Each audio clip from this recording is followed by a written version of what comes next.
जामवंत के वचन सुहाए, सुन हनुमंत हृदय अति भाई। तब लगी मोह परख्यों तुम भाई, सह दुख कंद मूल फल खाई। भावार्थ, जामवंत के सुंदर वचन सुनकर हनुमान जी के हृदय को बहुत ही भा गए। वे बोले, हे भाई, तुम लोग दुख सहकर कंद मूल फल खाकर तब तक मेरी राह देखना। जब लगी आवह से तह देखी, होए काज मुए हृदय विशेषी। यह कहनाए समय कहू माता, चले हरस ही धरि रघुनाथा।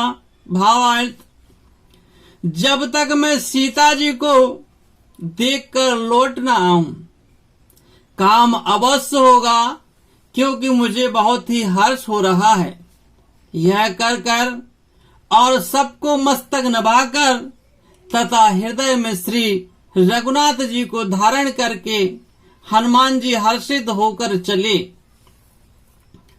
सिंध तीर के भूधर सुंदर, कौतुक कूद चढ़े ताऊ पर। बारे बारे रघुबीर सवारी, तारक पवन तनय बल भारी। भावार्थ, समुद्र के तीर पर एक सुंदर पर्वत था।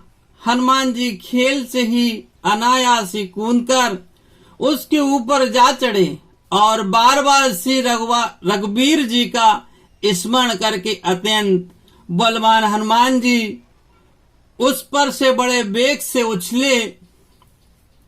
जे गिर चरण दे हनुमंता, चलो सुगा पाता तुरंता। जीवी अमोद रघुपति करवाना, यही बात चले हनुमाना। भावार्थ, जिस पर्वत पर हनुमान जी पैर रखकर चले, जिस पर से वे उछले, वह तुरंत ही पाताल में धंस गया। जैसे ही रघुनाथ जी का अमोद बाण चलता है, उसी तरह हनुमान जी चले। जल निधि रघुपति दूत बिचारी, ते में ना की होए समहारी। भावार्थ, समुद्र ने उन्हें रघुनाथ जी का दूत समझकर मेनाक पर्वत से कहा कि है मेनाक, तो इनकी थकावट दूर करने वाले हो, अर्थात अपने ऊपर इन्हें विश्राम दें।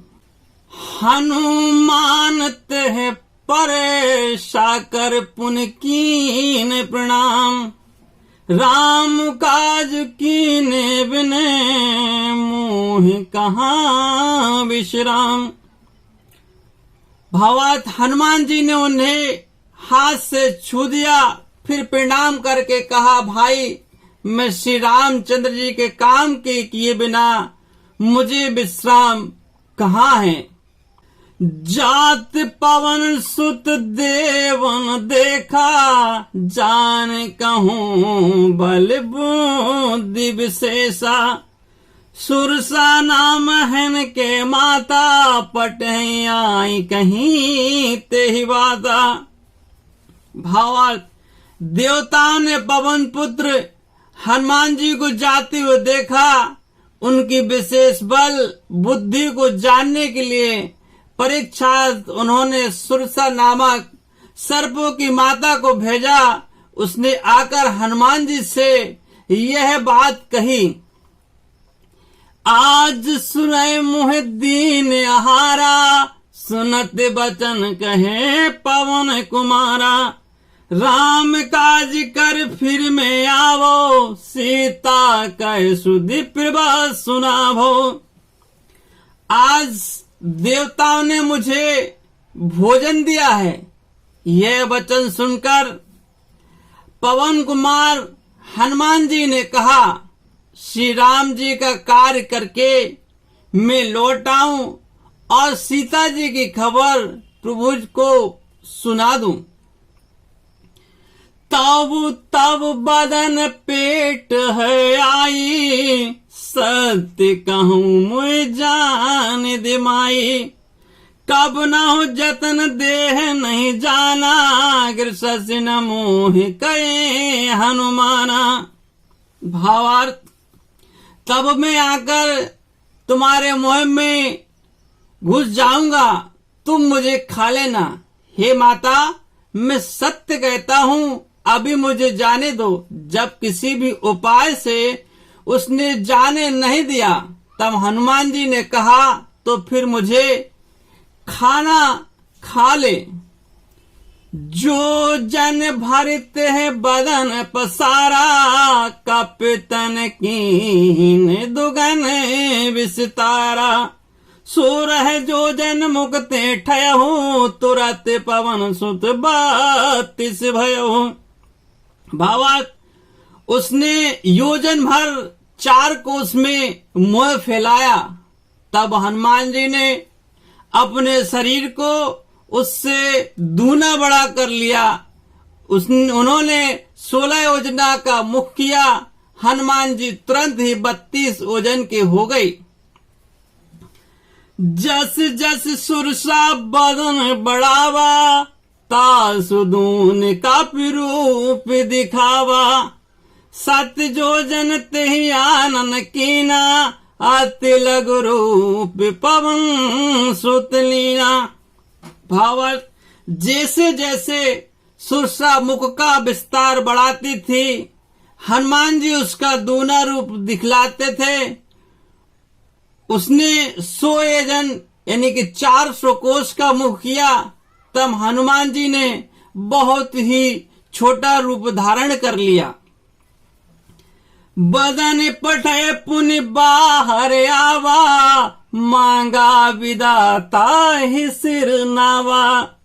मोह सुरत ही लाग पठावा, बुध बल मरम तोर में पावा। भावार्थ, और उसके मुख में घुसकर तुरंत ही बाहर निकल आए और उसे सिर नवाकर विदा मांगने को कहा। उसने कहा, मैंने तुम्हारे बुद्धि बल का वेद पा लिया, जिसके लिए देवताओं ने मुझे भेजा था।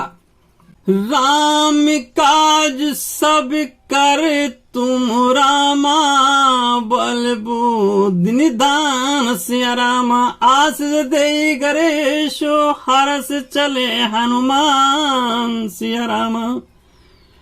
तुम श्री रामचंद्र जी का सब कार्य करोगे, क्योंकि तुम बल बुद्धि के भंडार हो। वे आशीर्वाद देकर वह चली गई। तब हनुमान जी हर्षित होकर चले।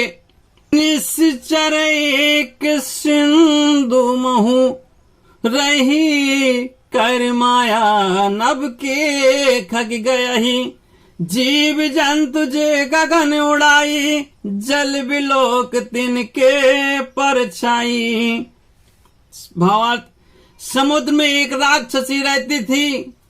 वह माया करके आकाश में उड़ते हुए पक्षियों को पकड़ लेती थी।